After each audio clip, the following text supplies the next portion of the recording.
Hello, Namaskar, Vanakkam. Welcome to the Bullet Short Revision series, and in today's video, we are going to look at the entire civics syllabus for ICSE Class 10. So, if you have gone through all the videos which are present on this channel, understood what is it that you need to know about the Parliament chapter, the Executive chapter, and the Judiciary chapters, this is a way to revise it thoroughly. Thoroughly being the key word.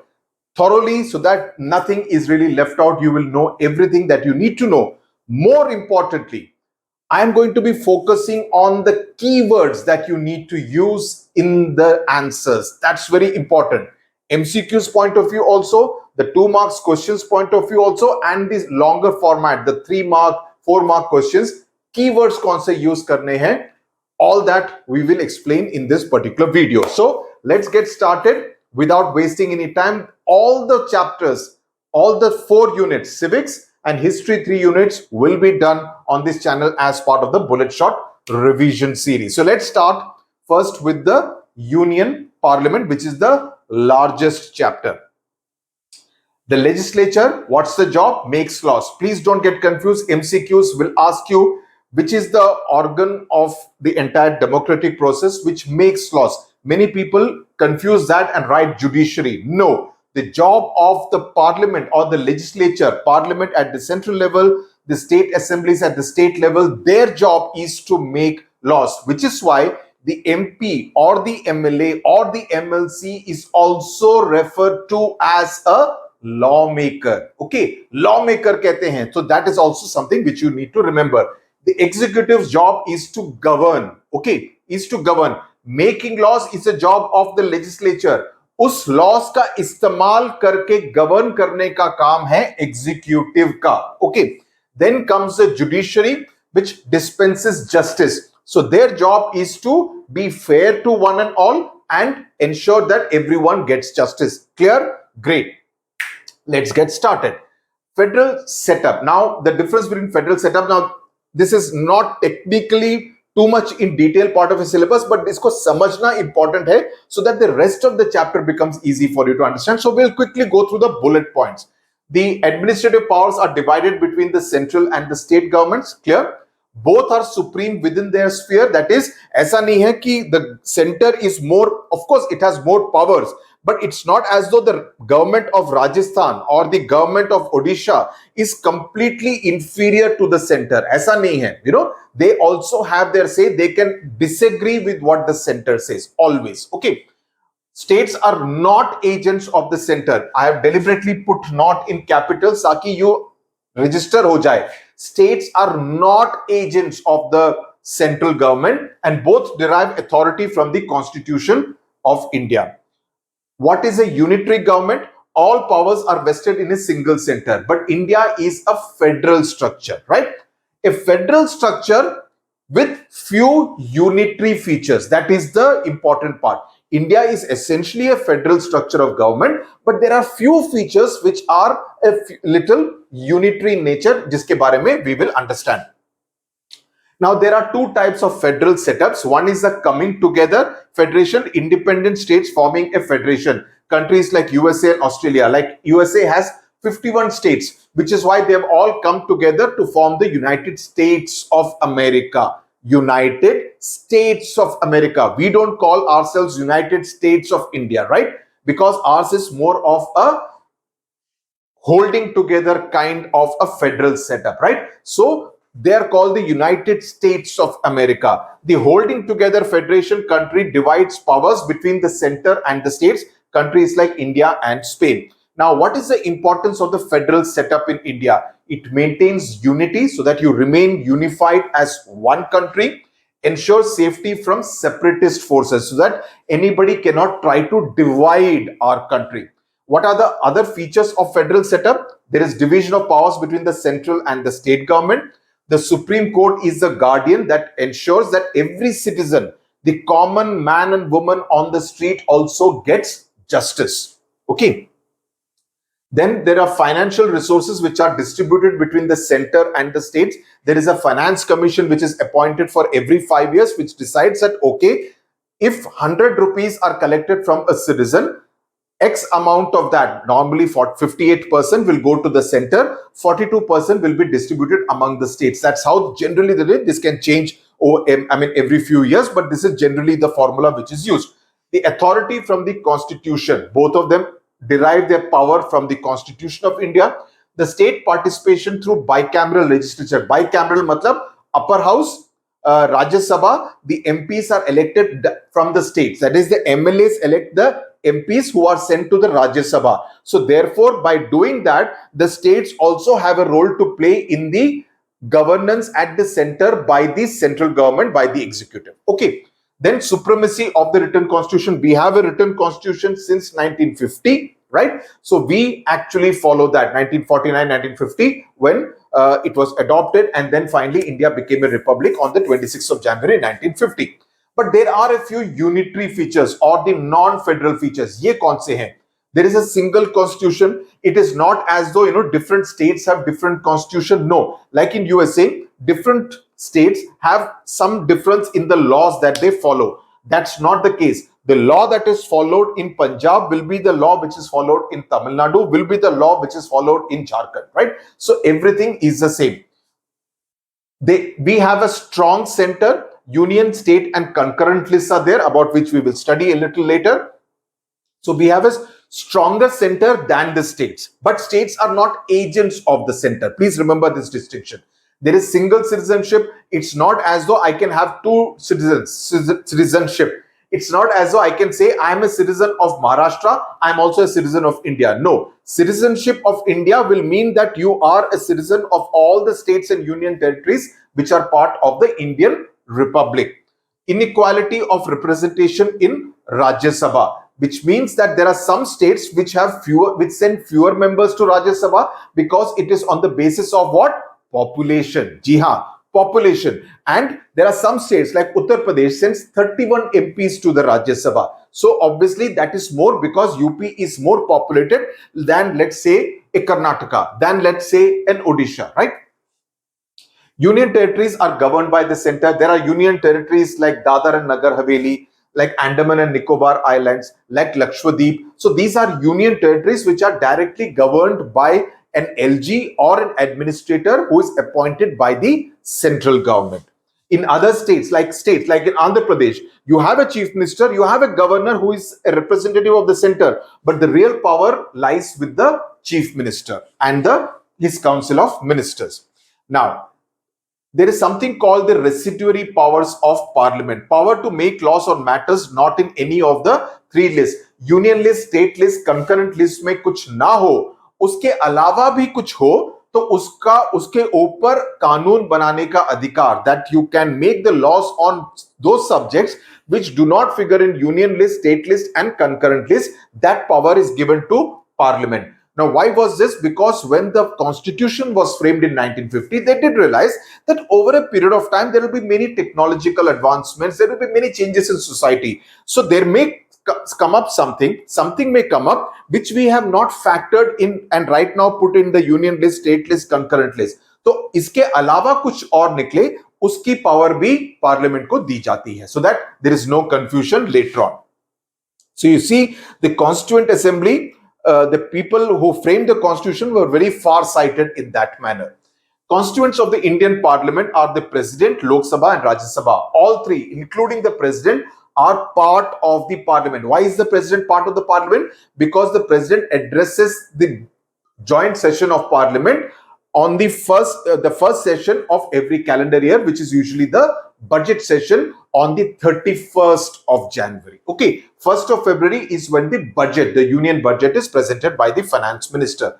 Then we come to Parliament, which is the body of people's representatives with supreme power of governance. So if I am a citizen above 18 years of age, I have the power to exercise my franchise, which means I will vote in the general election. I will vote in order to elect an MP from my constituency. That MP will go and sit in the Lok Sabha and raise issues on my behalf in the Lok Sabha.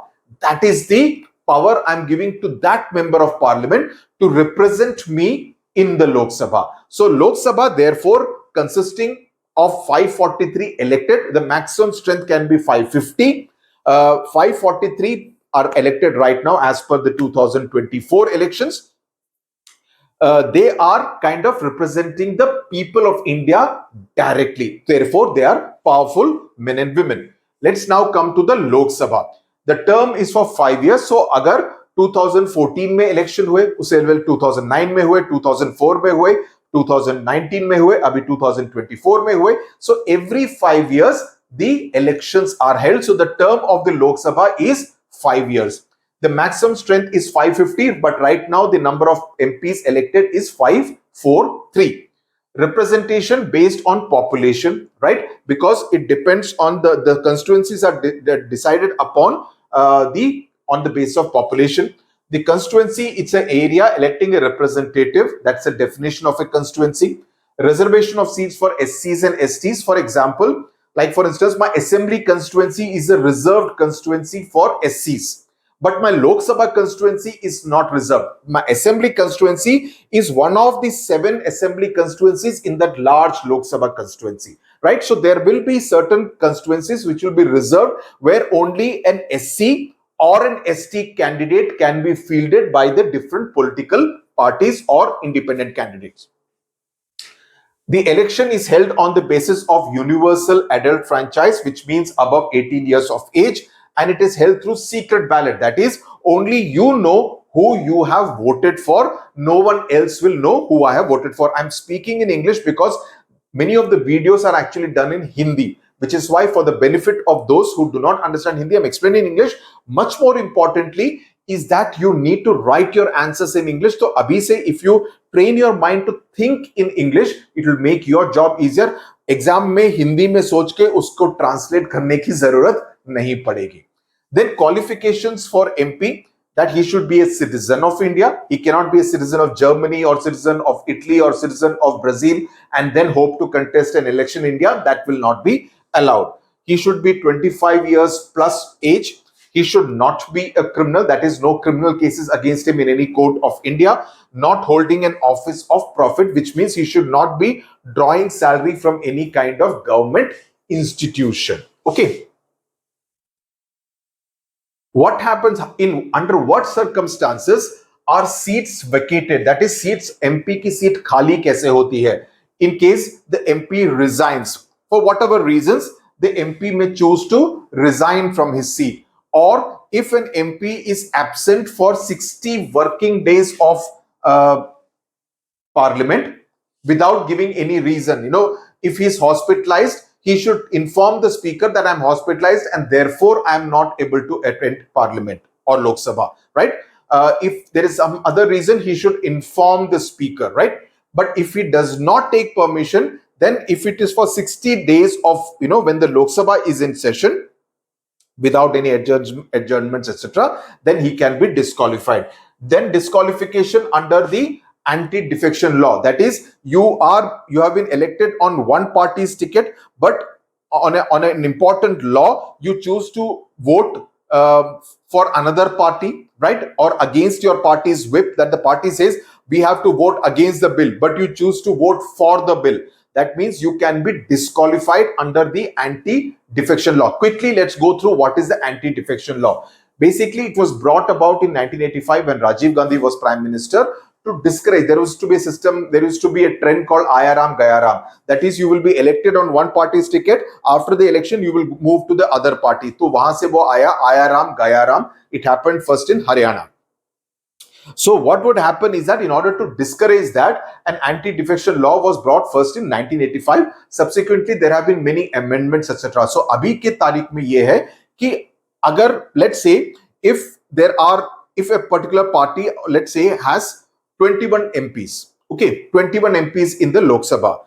If 14 MPs ke upar, 14 or more MPs choose that we will not obey the leader of our party and we will form a separate bloc, then they will not be disqualified under the anti-defection law because it is 2/3 of the total number of MPs, that is 14 out of 21. Lekin 14 se kam hue, let's say only 5 ya 8 MPs are the ones who decide to vote against what their original party wants to do, then they can be disqualified under the anti-defection law. So that was essentially the idea. So the presiding officer, that is the speaker or the chairman, decides on the disqualification of that particular MP. What are the powers of the legislature? It controls the exchequer because the budget is presented in parliament. Money bills are presented only in Lok Sabha. This is specifically about the Lok Sabha. It controls the executive. Council of ministers is responsible to Lok Sabha. This is most important. Why is the council of ministers responsible to Lok Sabha? Because the no confidence motion can be passed only in the Lok Sabha, not in the Rajya Sabha. ये MCQs में काफी आता है. Please remember this. They are collectively responsible to the Lok Sabha because it is only in the Lok Sabha that the no confidence motion can be passed. Now, what are the different parliamentary procedures? One is a session, which is the period during which parliament is convened for the purpose of making or framing laws. Then you have 3 sessions: budget, monsoon, winter, जिसको कि याद करने का तरीका है BMW. The interval between 2 sessions should not be greater than 6 months. Okay, should be less than 6 months. The quorum is 1/10 of the house, that is 543 ka 1/10. So at least 54 to 55 MPs should be present for the session to undertake business. What is oath? Every elected member affirms allegiance to the Constitution. That is, they take oath on the Constitution of India. The question hour, 0 hour, is the first hour of working day for questions by MP. 0 hour is after question hour. Members can raise questions. Interpellation is the right of members to raise questions. All this has been done in detail in the videos. You can have a look at it if you want more details. If you're not understood in a revision video, I'm assuming that most of you already know all these things. Then what are the different types of questions? Starred, unstarred, short notice. Please go through the textbook or my videos to understand what is the difference between starred and unstarred. I'm not getting into too much of detail about this. I'm focusing on the more important kind of questions. President's address, policy statement at the commencement of the first session. That is, the budget session ke January 31 ko, the President of India comes and addresses both houses of parliament. That is called the President's address. That is prepared by cabinet. It's not as though the president is writing her speech. The cabinet prepares the speech. So it is also talking about the policies of the government, what the government has done so far, what the government plans to do in the year ahead. Okay. She also addresses the parliament, the president's address, after the first session after the new government is elected, that is after the general elections are conducted. So in 2024, we saw that the president addressed the house first on the 31st of January, right? Then she would have also addressed the house again after the first session, which would have been the monsoon session, because the government got elected in the month of May. After that, the first session jo hua hai, wahan par fir se president will address. Okay, so that is the convention. Okay, and the budget session every year. What are the different kinds of motions? Adjournment motion is important to take up an urgent matter. Major railway accident, air accident, floods, drought, major calamity. Then you say that let's set aside all the other business of the house and take this up. This is an important thing. Then no confidence motion, very important. When the house expresses lack of confidence in the ministry, that we want to move in no confidence motion against the government. Okay. And then their voting is done, and depending on whether the government has more votes or the opposition has more votes, that is decided. In India, there have been cases where no confidence motions have been passed against the governments have resigned. So that has also happened in India. Motion for impeachment, that happens usually against the president, vice president, or judges of Supreme Court and High Court. Then motion of thanks is done for the president's address. The president came and addressed parliament. So the motion of thanks is passed. The leader of opposition will speak. Many other MPs will speak. The final motion of thanks is done by the Prime Minister of India, who is usually the leader of the house if he is also a member of the Lok Sabha. Like right now, Mr. Narendra Modi is a member of Lok Sabha from Varanasi constituency. So he automatically becomes the leader of the Lok Sabha, right? The presiding officer is the speaker, right? But the leader of the house is the prime minister. But in cases like Dr. Manmohan Singh or H.D. Devegowda before him, who are not members of the Lok Sabha, but members of the Rajya Sabha, then they will be leaders of the house in the Rajya Sabha, and the senior most member from the ruling party, who is a Lok Sabha MP, becomes the leader of the house in the Lok Sabha. Like during Manmohan Singh's time, it was Pranab Mukherjee, before he became president, who was the leader of the house in the Lok Sabha. Okay. Privilege motion, call attention motion, cut motion, resolution. This is important to criticize government policy. The difference between censure motion and no confidence motion is that censure motion में भी criticism होती है, लेकिन उसके बाद government को resign नहीं करना पड़ता है. That is the main difference. The government does not have to resign. Then adjournment is done by the speaker or the presiding officer. Postponement of sitting, in the sense that आज के लिए the house is adjourned. We will meet tomorrow morning again at 11 o'clock. That's what the presiding officer or the chair says at the end of the day. But prorogation is done by the president when she says that, okay, the budget session has been prorogued. Sine die कहते हैं. That's a technical term. When the session is prorogued. So this is done by the presiding officer of the Lok Sabha. This is done by the President of India. Let's now come to the role and powers of the Speaker of the Lok Sabha. He is the presiding officer elected by the MPs after the election of the new Lok Sabha. The term is for 5 years, same as the Lok Sabha. Can seek re-election. It's possible, like Om Birla was the speaker in the last Lok Sabha. He's the speaker in the present Lok Sabha also. He's the MP from Kota in Rajasthan. How can he be removed? By a majority resolution of MPs. If the opposition MPs or any MPs, a group of MPs feel that the speaker is not being impartial, he's being partisan, then they can move a no confidence motion against the speaker, saying that we do not have confidence in the speaker of the Lok Sabha.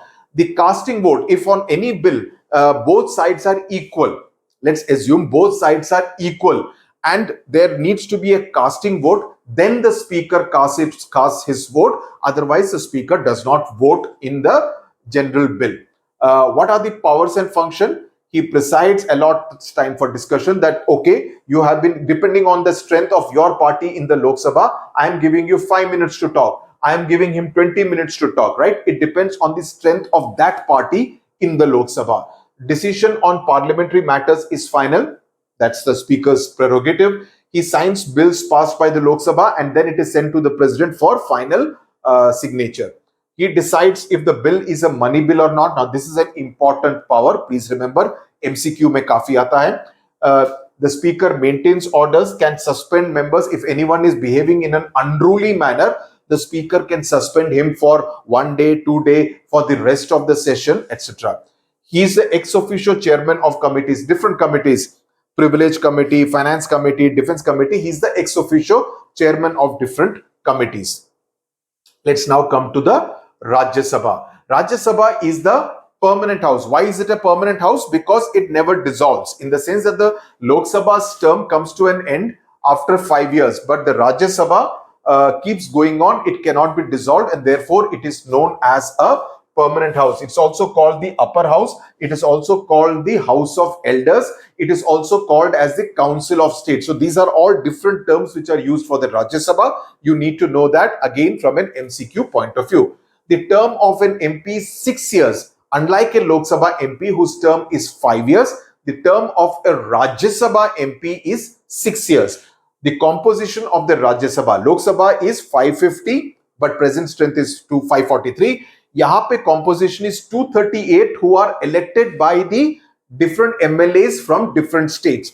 And there are 12 MPs who are nominated by the president, of course, on the recommendation of the cabinet or the council of ministers. So total is 250. The chairman of the Rajya Sabha is the vice president of India, ex officio chairman of the Rajya Sabha. The deputy chairman, however, is an MP of the Rajya Sabha who is elected by the members. Similarly, in the Lok Sabha, a deputy speaker is also elected. Whenever the speaker is not present, the deputy speaker plays the role of the speaker. If deputy speaker is also not there, what they also do is to have a panel of speakers from among the MPs. So one of them will come and sit. It could be from the ruling party. It could be also from the opposition. Okay. But once you sit in the chair, you are supposed to behave in a non-partisan or impartial manner. I hope this revision video is proving to be of help. You are and because I'm also explaining a lot of stuff. Age qualification is 30 plus years in order to be elected as a Rajya Sabha MP, which is why this is called the House of Elders. This is 5 years more than that of a Lok Sabha MP. The election of MPs elected by elected members of state legislative assemblies. Elected members, not nominated members. Please remember that. What are the advantages of Rajya Sabha? It is a forum for intellectual minds. You have, it's called a House of Elders. So people who cannot be elected directly by the people, there may be always people who are non-politicians, right? Who cannot be elected directly by the people. They may not have popular support in order to stand in an election and get elected to the Lok Sabha. But their contribution is felt to be important, that they can contribute to nation building and the development of the nation. So what is done is that such people are made MPs from the Rajya Sabha. Like for instance, the foreign minister right now, S. Jaishankar, very eminent diplomat, but he's not a career politician. But the Prime Minister wanted him in his cabinet. So now he's an MP from the Rajya Sabha. Similarly, Nirmala Sitharaman, the finance minister, she's an MP from the Rajya Sabha from Karnataka.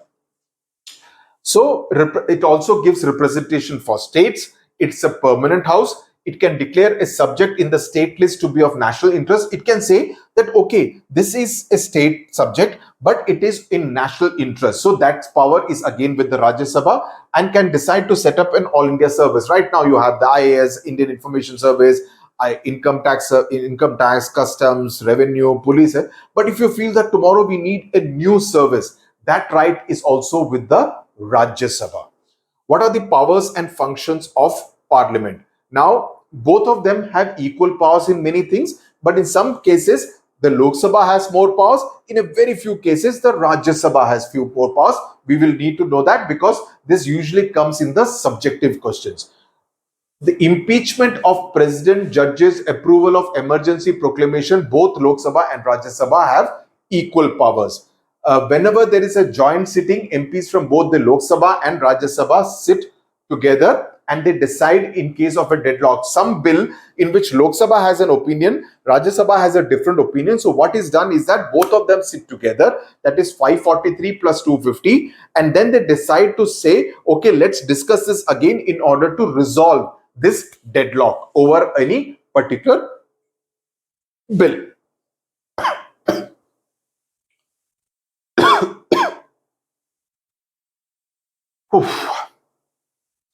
What are the legislative powers of Lok Sabha and Parliament, Lok Sabha and Rajya Sabha? They pass bills in the union and concurrent list. Concurrent list is common to both states and union. State list का पे legislation करने का power सिर्फ states को है, लेकिन concurrent list में center also has powers and states also have powers. Residuary powers, I've already told you, matters in state list under specific conditions if the Rajya Sabha so decides. Approving ordinances. Ordinance is something which is issued by the center when Parliament is not in session, right? It is issued by the President of India on a matter of urgent importance. So, uske case mein bhi ordinance is something which is done by Parliament. Any amendments to the constitution, because the constitution has been amended many times, because 1950 mein bana tha. Obviously, we are now in 2025. 75 years mein you would need to make changes. So, that is all powers is with the Parliament, which is why I said it makes laws. Then what are the financial powers? The financial powers is that the money bills originate only in Lok Sabha. Rajya Sabha has a very limited role as far as the money bill is concerned. They pass the union budget. Nirmala Sitharaman, the finance minister, whoever is the finance minister, they stand in the Lok Sabha and read the budget speech. Of course, she subsequently talks about it in Rajya Sabha also, but primary address is given in the Lok Sabha. Then supplementary grants, if more grants, more money, more funds are required for a particular ministry, particular department, particular project. Vote on account. What is vote on account? Vote on account is generally done. For example, in 2024, February, 1st of February, when the finance minister presented her budget, it was not a full budget. It was a vote on account budget. What is the difference between a full budget and a vote on account budget? A vote on account, full budget is for the full financial year. Vote on account budget is only for the next 4 to 5 odd months, because they know that a general election is going to take place in April. Then May, the new government will be elected. Of course, it's possible that the same government will repeat. But in case another government comes, they may want to implement different kinds of policies, right? So the vote on account is only to kind of take care of funds for the next 4 to 5 months till the new government, whichever may be the case, presents a full-fledged budget. So what Nirmala Sitharaman did was that in the monsoon session, that is the first session after the new government was elected, since she continued as finance minister, she presented the full budget only in July 2024, not in February 2024. February 2024 was a vote on account budget. I hope you are clear with the help of this example I have given. They also decide on the salaries of all the members of parliament, the salaries of the ministers. They decide whether taxes have to be increased, decreased, etc. What are the judicial powers of parliament? Impeachment of president can be done only by parliament. We'll talk about that in the president chapter. Removal of judges, we will study about that in the judiciary chapter. Punishment for obstructing parliament's work. If anyone is trying to do something which is harming and hurting parliament's ability to work, that power is also vested in parliament. What are the electoral functions of parliament? One second, I'm just catching my breath.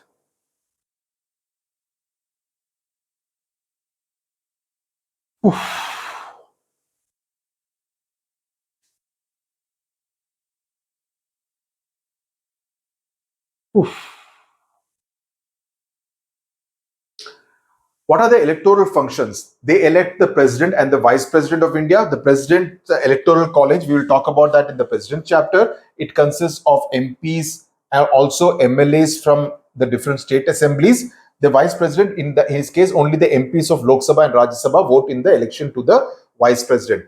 It also elects a speaker, the deputy speaker, the deputy chairman of the Rajya Sabha. Then they have the control over the executive. The Council of Ministers is responsible to Lok Sabha, not to Rajya Sabha. I have already told you. Interpellation, which means the right to ask questions. Vote of no confidence, we have discussed that. Adjournment and censure motion, and monetary control, because they can say that, okay, we do not like this particular aspect of your budget, so you need to roll back. So they can criticize and compel or request the finance minister to take back a particular aspect of the union budget. So thereby they exercise monetary control.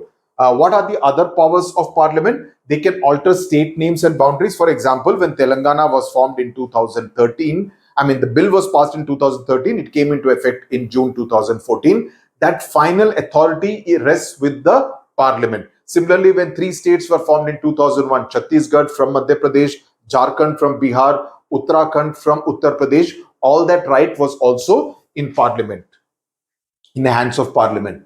It makes laws on SC jurisdiction, right? It takes care of what are the jurisdiction even for the Supreme Court, establishes common high courts. Differences, what are the differences between Lok Sabha and Rajya Sabha?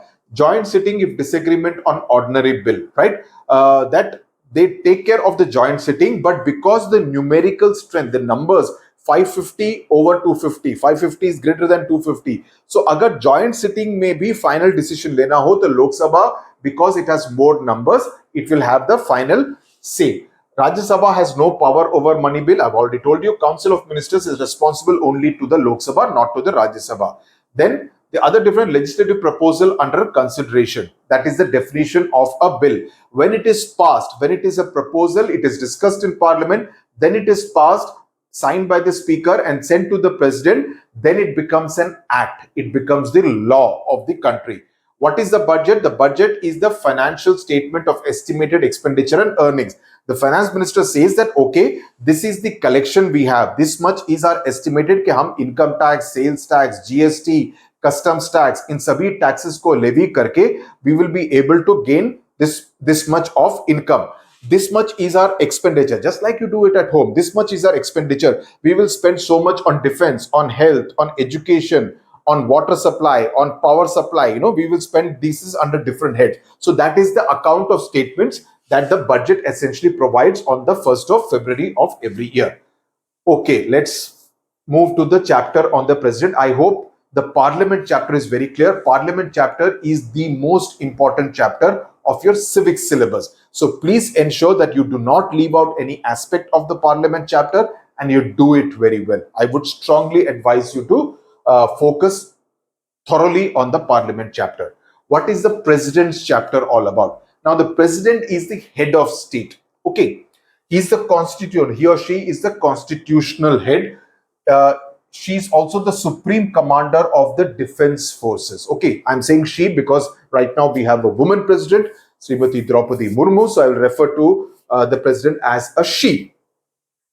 Uh, but at the same time, the powers are also very nominal because India is not a presidential form of government like the USA is. We follow what is called the Westminster model, which is in the UK. In the UK, the prime minister is the head, is the real power. They do have a monarchy in terms of King Charles, before him his mother Queen Elizabeth. So King Charles, but there is no monarchy anymore in Britain, right? So he is only a ceremonial head. Similarly, the president's stature is modeled on the King of England, right? So the president acts on the advice of the Council of Ministers, and that is communicated to the president by the Prime Minister of India. The term of office, like that of an MP of the Lok Sabha, is 5 years, but the president can be re-elected. The only president to be re-elected so far was the first president, Dr. Rajendra Prasad, from 1952 to 1957 and from 1957 to 1962, right? Subsequently, all presidents have been elected only for one term. What are the qualifications to contest an election to the President of India? She should be a citizen of India, above 35 years of age. She should be in a position to fight an election to the Lok Sabha. That is, the Lok Sabha elections ke jitne bhi qualifications are required, that also that candidate who wants to fight the election for the President of India should qualify and should not hold any office of profit. What is the Electoral College?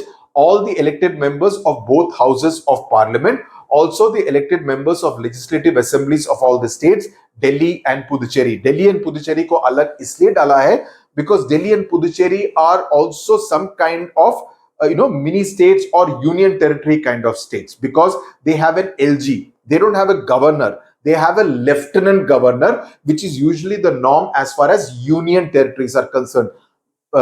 Delhi is a peculiar case because Delhi is also the national capital. So the powers are divided between the central government and the state government, which is why when Arvind Kejriwal was heading the AAP government in Delhi, there always used to be a tussle over the powers. Because let's say, usually in a state, like say a state like Karnataka, the law and order is a state subject. So the chief minister and the home minister are most powerful in as far as law and order in Karnataka is concerned. But Delhi is a peculiar case where Delhi police does not report to the chief minister or the home minister of Delhi. The Delhi police reports to the home minister of India, in this case Amit Shah, because it is the national capital. I hope you're able to understand the difference, just to kind of make it more clear to you. That's why Delhi and Puducherry have been put separately. Election process: proportional representation by single transferable vote, in the sense that you vote for the election. Normally opposition fields a candidate, the ruling party also fields a candidate. It's an indirect election, that is, people like you and me are not voting. We are not voting. We have elected the MPs and the MLAs. Okay, they are voting on our behalf. So in that sense, it becomes an indirect election.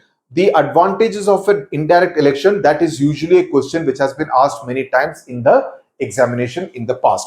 It prevents imbalance of power because the prime minister is directly elected by the people, so to say, in the sense that the people elect the MPs choose the prime minister. So in that sense, it is more direct. Here also the MPs are choosing, but it's a more of an indirect election, because at least the people of Varanasi have voted directly for Narendra Modi. Okay, they knew Narendra Modi will be prime minister if the BJP comes to power or the NDA comes to power. So they have voted with that understanding. But here it is a slightly more indirect election. There is more representative electoral college because the states are also part of the entire process of electing the President of India, who happens to be the first citizen of India. It saves time because to organize another general election would be very expensive. So it saves time because only the MPs and the MLAs have to vote, and it's a one-day election, right? The oath of office, the president is sworn in by the Chief Justice of India. The Chief Justice of India is sworn in by the President of India. Okay, दोनों का अदल बदल. When can the president's post become vacant? In case of death, in case of resignation, in case of impeachment. Okay, then in under what circumstances can the President of India be impeached? If there is evidence that the constitution has been violated. Now let's come to the executive powers of the president. Impeachment का the entire process के बारे में आपकी book वगैरह में है, उसको पढ़ लीजिए. Normally इतना detail में पूछा नहीं जाता है, but what are the conditions under which the president is impeached? उसको एक बारी please go through it. Okay, I'm not going into the details out here. As I said, this is a revision video. We are not supposed to do the entire chapter in great detail. उसके लिए video है, समझना है video को उठा के देख लो. There's a president's chapter I have done very well. Okay, executive powers, control over state governments. They have the president controls through the appointment of governors, administration of union territories, appointment of prime minister, governors, chief justice. The prime minister is appointed by the president. He is not appointed by the people of India. He is not appointed by the MPs of the ruling party. He is appointed, technical term, by the president of India, because the MPs elect the leader of their parliamentary party. Then a letter is sent to the president saying that so and so has been elected as our leader. Then the president invites that person to come and take oath as the prime minister. So the appointment letter is signed by the president. So that's what is the technicality. Okay. The president is also the head of the administration. What are the legislative powers of the president? The president summons and prorogues parliament, addresses both houses, nominates 12 members to Rajya Sabha, who are people who are eminent in their fields. Like earlier, you had Lata Mangeshkar, Sachin Tendulkar, kind of people who have been eminent in the field of cinema, culture, sports, etc., to come and contribute to the Rajya Sabha. The president gives assent to the bills. Only then it becomes the law of the land. The power to dissolve the Lok Sabha in case no party has the majority, promulgate ordinances when parliament is not in session. Now, what is an ordinance? An ordinance is a temporary order when parliament is not in session, but parliament has to subsequently approve it, otherwise it will lapse. Okay, so ordinance के जितने भी conditions है उसको समझना जरूरी है. Okay, what are the financial powers of the president? The money bills are introduced on the recommendation. The speaker decides, please remember this, the speaker decides whether a particular bill can be classified as a money bill and thereby introduced as a money bill in the Lok Sabha. Yaad rakhna, Lok Sabha. But finally, it is the president who has to recommend its introduction. So just remember that both the speaker and the president have a role vis-a-vis the money bills. The annual budget is placed before parliament. Before going to present the budget, the finance minister usually goes to Rashtrapati Bhavan and says that, I am going to present this budget. That's a usual, traditional, customary thing to do. The president also authorizes advances from the contingency fund in case of any kind of emergency. That contingency fund is the emergency fund. Like घर में होता है ना कि अलग से थोड़े से पैसे रख दिए, some medical emergency, something arises, you spend money from that. So that is also authorized by the president. The president appoints the finance commission, what I told you, which decides on how much money central will take for every 100 rupees collected by the citizen and how much will be given to the states. What are the judicial powers of the president? That no criminal case can be filed against the president while he or she is in office. They have the power to grant pardon, in the sense that if there is anybody who has been convicted of a crime, they have been said that, hanged to death, right? So finally, what they will do is that they will appeal to the president to pardon. Okay, and the president has the right to decide whether XYZ has to be pardoned and it's his or her punishment reduced from capital punishment to life imprisonment or something like that. Of course, the final actual decision is taken by the government, the home ministry, but it is the president who decides, who is the person who will sign whether yes or no. What are the discretionary powers? This is important. Appointment of prime minister when there is no clear majority. When there is no, like it happened in the second half of the 90s, when no government had a clear majority. So it is the president who will explore options to say, okay, nobody has a clear majority. What can I do? Can two or three parties come together and try and form a government? Because again, conducting an election is an extremely costly, very expensive affair. So the president will try to explore options. If two, three parties can come together and somehow form a government in this Lok Sabha itself, because even if fresh elections are held, there's no guarantee that again a clear majority will be found by any party, right? So they will try to find options. These are called discretionary powers. It is at the discretion of the president of India. Then delaying assent to bills, pocket veto. This is not exactly in your syllabus. This is something which happened in the late 80s when Rajiv Gandhi was prime minister, Zail Singh was president. But anyway, so the president has the power. If they don't want to sign a particular bill, they can just sit on it and delay signing on it. Okay. What are the emergency powers? The national emergency, like it happened in 1975, when under Article 352, you can declare emergency in the country. It can happen because of civil trouble. It can happen because of an attack by another country. Because of all these reasons, you can declare a national emergency. State emergency, which is also called President's Rule, under Article 356. ये तीनों articles को जरा याद रखना.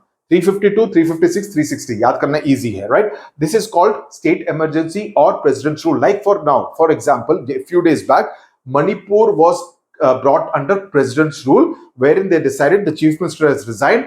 There is some trouble happening in the state, so therefore we will have president's rule. So the governor, as a representative of the center, will be the person in charge there. So since he is appointed by the president, therefore it is also referred to as president's rule. I hope this is clear.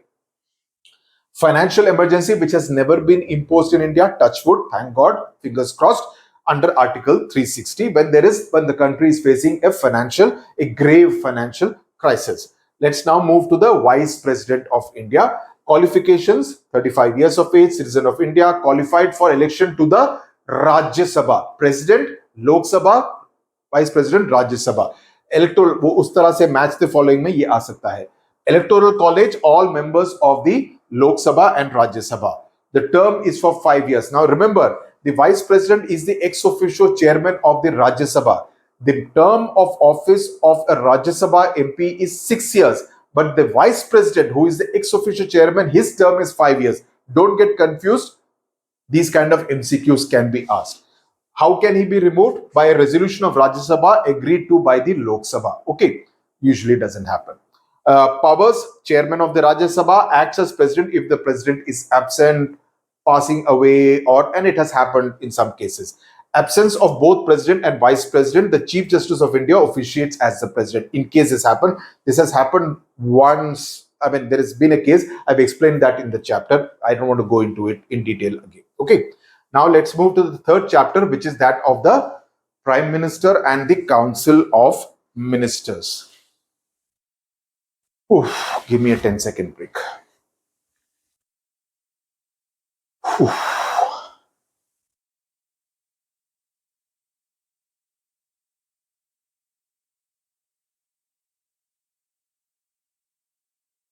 Just drink some water and come.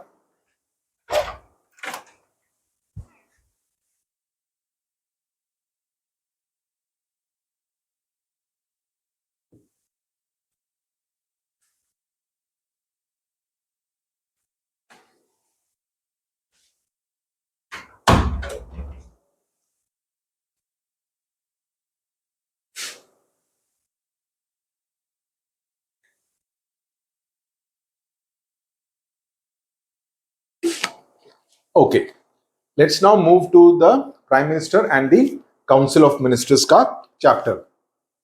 The Prime Minister is appointed by the President, what I just now told you. Many of these things will be a bit of an overlap now because many of the things I've already explained to you. Under Article 74, the Council of Ministers aids and advises the President. That's what the Prime Minister, who heads the Council of Ministers, they aid and advise. That is, it's on the advice of the Council of Ministers that the President takes any decision. But the real power is exercised by the Council of Ministers headed by the Prime Minister. So the constitutional head is the President of India, but the real power is vested in the Prime Minister, who heads the Council of Ministers. The term of office is 5 years. Conditions apply. यहाँ पे मैंने ऐसा क्यों डाला है? Because in case the government falls, if a no confidence motion is passed before 5 years are out and no other party can form a government, then midterm elections are called. So that means the term can be less than 5 years. It happened in the 90s, right? The second half of the 90s, when Atal Bihari Vajpayee government fell. Subsequently, Deve Gowda was replaced as Prime Minister. Then I.K. Gujral was replaced as Prime Minister. So all those things happened. So this can be less than 5 years also.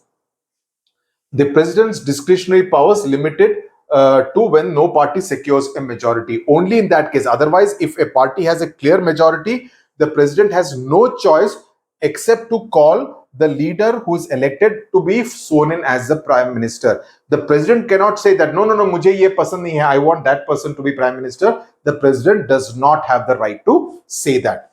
What is the relationship between ministers, President and the Lok Sabha? The ministers are individually responsible to the President because they are sworn in by the President. They're appointed by the President. Yes, who becomes minister, that decision is taken by the Prime Minister.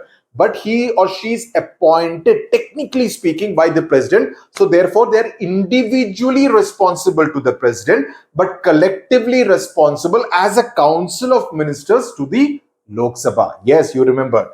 Each minister is answerable to Parliament.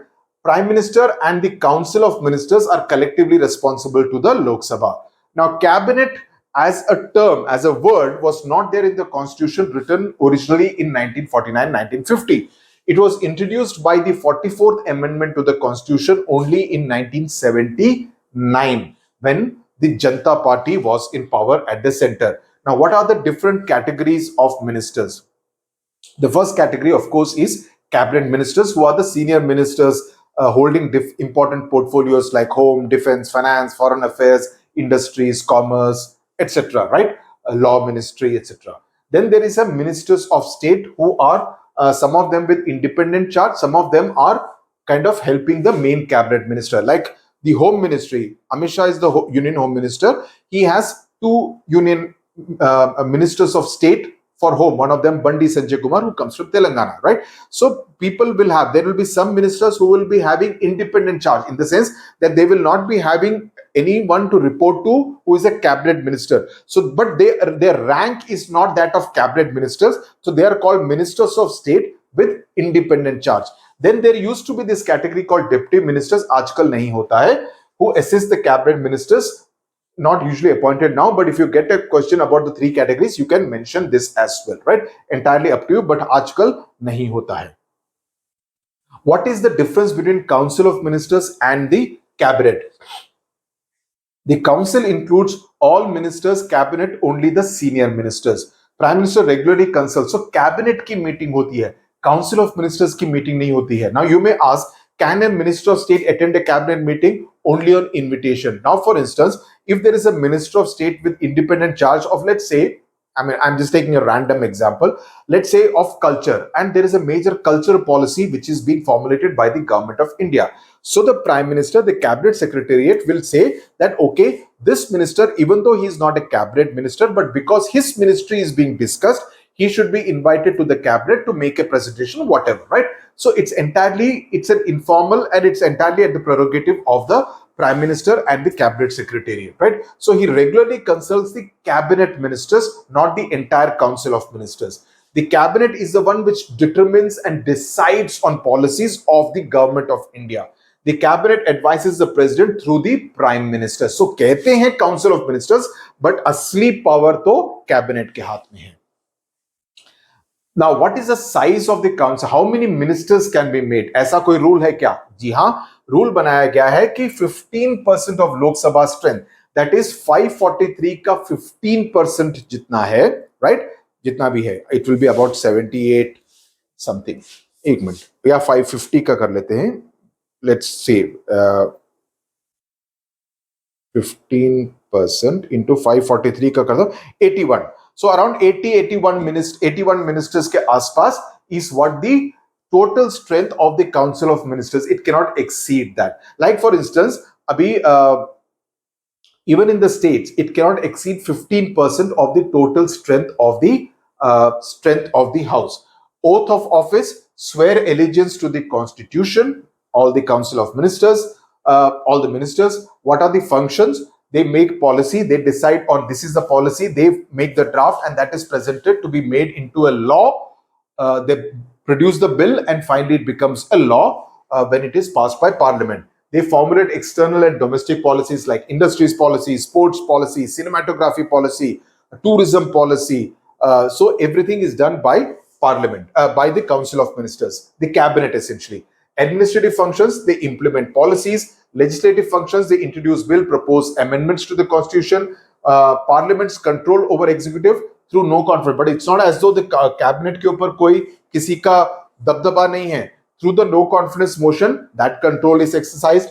They can pass an adjournment motion on matters of national concern. Rejecting a government bill, the government wants to make a bill, pass a bill, but the opposition has more numbers and they manage to reject it. That's also another way of controlling the executive, in this case the cabinet. What is the prime minister's relationship with different other levers of government? First, with the president, he's the principal advisor to the president of India. What is his relationship with cabinet? He's the leader, he allocates portfolios. The prime minister decides Amit Shah will be home minister. He decides that Rajnath Singh will be defense minister. He decides Nirmala Sitharaman will be finance minister. He decides S. Jaishankar will be foreign minister, right? So the decision is taken by the prime minister. He can also decide to drop a minister or change the portfolio of a minister. That, oh, this person is having this portfolio, I'm not happy with this, I'm changing him to that portfolio, and another minister I'm bringing him to handle this portfolio. So that decision is also taken by the prime minister. What is his relationship with parliament? He's the leader of the house, depending on whether he's a Lok Sabha MP or a Rajya Sabha MP. He intervenes, and when prime minister speaks, everyone is expected to listen to him carefully and without interrupting. He defends the policies of the government, and in that sense, he's a spokesperson of the government, and in that sense, also the country. The prime minister is the leader of the nation. When he goes abroad, he's representing the country. He decides foreign policy, what will be our relations with China, with Pakistan, with USA, with UK, with Australia, etc., etc. He's the ex-officio chairman of the Niti Aayog, which was earlier the planning commission. Now it is the body which decides on the policies, the long-term policies of the government on what should different states do in order to adopt the best policies, because of which we can develop together as a nation. Collective responsibility, the Council of Ministers is collectively responsible to the Lok Sabha, I've already told you. And individual responsibility, the ministers are individually responsible to the president because he's the one who is, technically speaking, appointing them. Let's now come to the final, the Supreme Court and then the High Court chapters. The Supreme Court is the judiciary, right? This is Supreme Court, High Court, the lower courts, they're all the judiciary.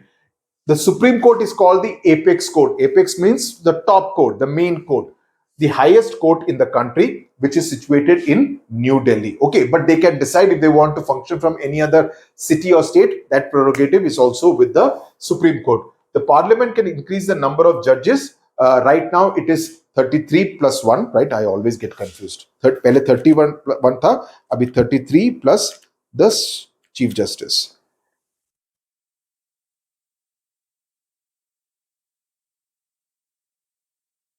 Yeah, now it is 33 plus 1. Yeah, not more. Yeah, now it's 33 plus 1.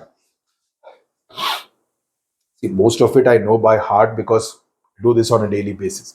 Parliament can increase the number of judges. It's an independent judiciary essential to protect individual rights and democracy. Single integrated system of judiciary means the Supreme Court supervises the lower court, single set of laws applies. So it's not as though the High Court is operating on a different set of laws. It's not as though the District Court is having different laws and Supreme Court is having different laws. No, all of them follow the same laws as prescribed under the Constitution and the entire Bharatiya Nyaya Sanhita, the BNS, which has been brought in now. Earlier it was the Indian Penal Code. So all those laws come into effect. Okay, so it is a single integrated system of judiciary. Appointment of judges appointed by the president. The judges are appointed by the president. The Chief Justice of India, I've written as CJI, is appointed based on the recommendation of the outgoing Chief Justice, right? Like for instance, D.Y. Chandrachud recommended the name of the senior most judge, which was Sanjeev Khanna, and therefore he was appointed as the Chief Justice of India. Other judges are appointed in consultation with the Supreme Court and High Court judges. The president is obligated to consult with CJI, who consults a collegium of at least 4 other senior Supreme Court judges. What are the eligibility norms? Now, to become a judge of the Supreme Court, you should have been a judge of the High Court for at least 5 years. You should have been otherwise an advocate of a High Court for 10 years, or you should have been an eminent jurist. आजकल eminent jurist को ये नहीं करते हैं. The first 2 conditions matter much more. The term of office of a Supreme Court judge is till the age of 65. The resignation is submitted to the President of India in case if a judge wants to resign. Then there is a system of ad hoc judges. Ad hoc means for a short period of time, almost like on a temporary basis. The Chief Justice of India can appoint a High Court judge as ad hoc Supreme Court judge with the President's consent. In case if he feels that at this time we need a particular judge to serve for a limited period of time, someone who has retired from the High Court, we want to bring him back High Court judge, right? That can be done by the CJI, but with the approval of the President of India. The only condition is that that judge cannot function in the High Court from where he retired. He should be either in the Supreme Court or in any other High Court. That's one condition. Under what circumstances can he be impeached? On proved misbehavior or incapacity, that someone is not in a position to be a judge, or someone has done something which is not considered appropriate. What is the procedure? Addressed by each House of Parliament with a majority of total membership and 2/3 majority of the members present and voting. This is important. The independence of judiciary. इसमें impeachment में 2-3 examples हैं which I have given in the explanation video. Please have a look at it. Now, how is the judiciary independent of the executive? Because if the judiciary is under the control of the executive, then the judiciary will not be able to fulfill its mandate, fulfill the purpose of being an independent judiciary. So the judiciary is appointed by the president after consultation, though the executive does have a role. Let's be honest about it.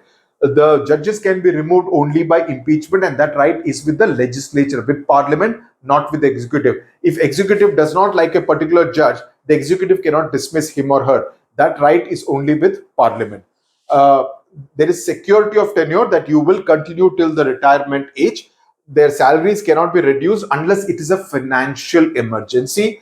They have the power to punish anyone for contempt of court, that someone is not obeying the rules which have been the decision, the verdict which has been passed by the Supreme Court. They can haul him up for contempt of court, that you have not this thing, we'll send you to jail for 1 month or whatever period of time. Then they have the freedom to announce decisions without any criticism.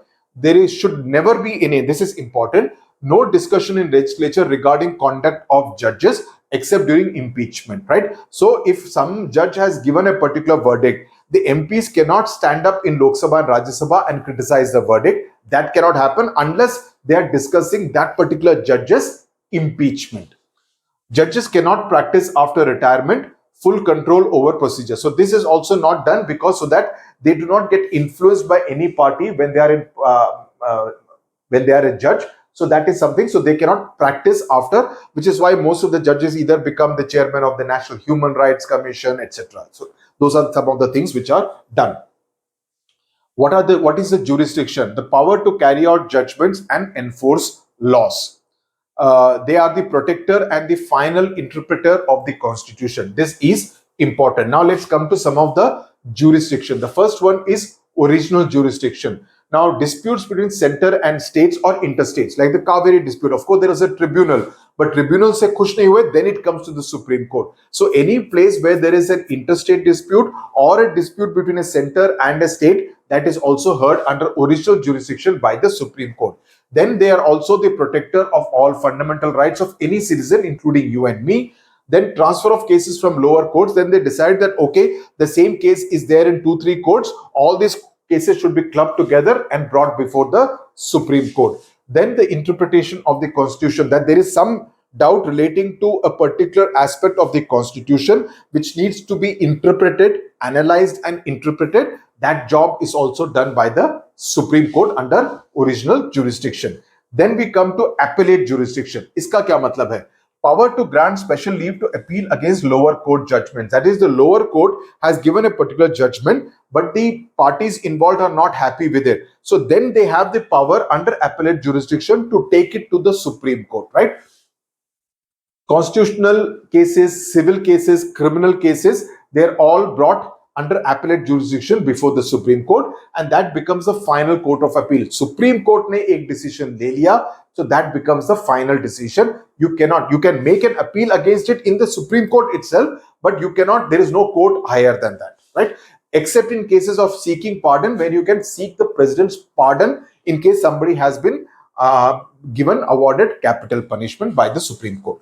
Then we come to advisory jurisdiction, which is about advising the president on legal matters, but advice is not binding. That is, on some cases, the president of India can request the Supreme Court Chief Justice to give a particular opinion, okay, on a particular matter. But if the Supreme Court gives a particular advice, it's not as if the president is under any kind of compulsion कि कहा मानना ही है, ऐसा नहीं है. That advice is not binding on the president. Then we come to revisory jurisdiction. It is the power to review its own judgments under Article 137. That is, you give a judgment, but you think इसमें थोड़ी सी गलती हो गई थी या थोड़ा सा correction या थोड़ा सा modification करने की जरूरत है. That comes under revisory. Revise करने की जरूरत है. Then judicial review is the power to check the constitutional validity of laws passed by the legislature. This is important because there are many legislature where they may not be constitutionally or understanding the law or nuances. So some things may need to be changed or tweaked, etc. So they can sit in judgment over a law which has been passed by the legislature, parliament, or any of the state assemblies. Okay, in such cases, 5 judges should be part of a judicial review, right? Why is it a court of record? Because judgments are recorded and cited as precedents. Like there is a case, let's say in the Madras High Court, the lawyer can argue that the Supreme Court had given a judgment in a similar case and this is what they had said. So that will influence this particular case even though it is being fought in the Madras High Court or let's say the Telangana High Court, etc. It's the guardian of the Constitution. Now, what are the writs that they normally take up? First is the habeas corpus, which is the most common. It says to produce a person who has been unlawfully detained either by the state, any government, or by any kind of private people. So they say you produce the person before the court. We want to see whether he or she is safe or not. Then there is mandamus, which is the order to lower court to perform a duty, right? Prohibition, which is the order to stop proceedings by a lower court exceeding jurisdiction. That you tell the lower court that no, I don't think you have the power to take care of this. You will not deal with this particular case. Then certiorari, which is desiring information about ongoing procedures from a lower court, and quo warranto prevents government officers from holding a public office forcibly. Somebody goes and forcibly occupies something. So under quo warranto, they can say, no, you cannot do that. So all these writs can be admitted in the Supreme Court. Finally, we come to the High Court and the subordinate courts ka chapter. Much of it is a repeat from that, so we will not go into much detail. Most of it has been covered in the Supreme Court. Now, this is the highest judicial body in every state of India. For example, there is a Bombay High Court in Maharashtra, Telangana High Court in Hyderabad, Madras High Court in Chennai. So, similarly, every High Court, in some cases like the Punjab and Haryana High Court, will be taking care of 2 states. So, that can also happen. The number of high courts today is 25. The composition is the Chief Justice and other judges who are appointed by the President of India.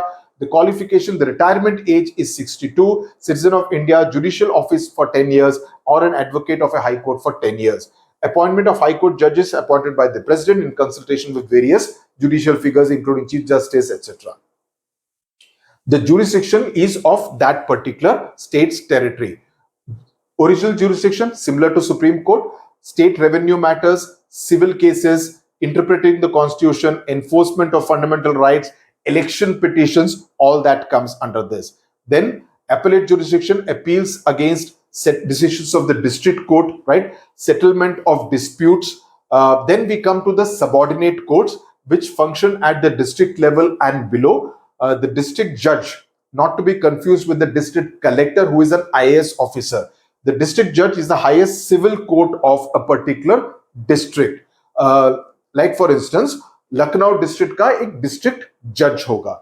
Sessions court is the highest criminal court of the district. So you need to know which are the civil courts, which are the criminal courts, which are the revenue courts. वो table आपके book में है, उसको जरा ध्यान से पढ़ लीजिए. Okay, so these are some of the things. I want you to look through the details or look at my explanation video done on this channel. Okay, then we come to the Lok Adalat, which is a people's court. Lok Adalat. Adalat means court, Lok means people. People's court based on Gandhian principles. That is, you reduce the costs involved, you come to a settlement that, okay, we have been on a dispute for the last 7 years or 6 years. So let's come to a compromise. You give something, I take something, and we arrive at a settlement so that ye case nipad jaye.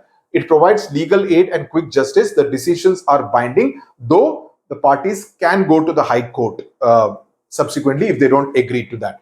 Purposes: legal aid, reduce backlog and eliminate costs. So that because most of the courts have too many pending cases, so this is with a view to kind of reduce the pendency of cases. What are the advantages? It is fast, it's inexpensive, and reduces the workload of the courts. Then finally, we have the family courts, which ensures speedy settlement of marriage and family disputes. Family courts in cases of divorces, you go to a family court, they will say, okay, fine, you will stay separately for the next 6 months, and after 6 months also, if you decide you do not want to continue with this marital relationship, then divorce will be granted. All that is done by the family courts. Okay, so with this, we come to the end of the bullet short revision of civics. Entire parliament to high court and subordinate courts cover कर दिया है. जो जहां पर I have asked you to look at your book, look at your notes, look at my explanation videos again. Please do that so that all those fill in the blanks, few fill in the blanks can be left. But otherwise, this would have helped you in completely revising the entire civics syllabus. And I'm very sure इसमें से जितने भी questions है, you should be able to do them extremely well. Okay, tata, bye bye. We will come with many more such bullet short revision series here on Study with Sudhir. Tata, bye bye.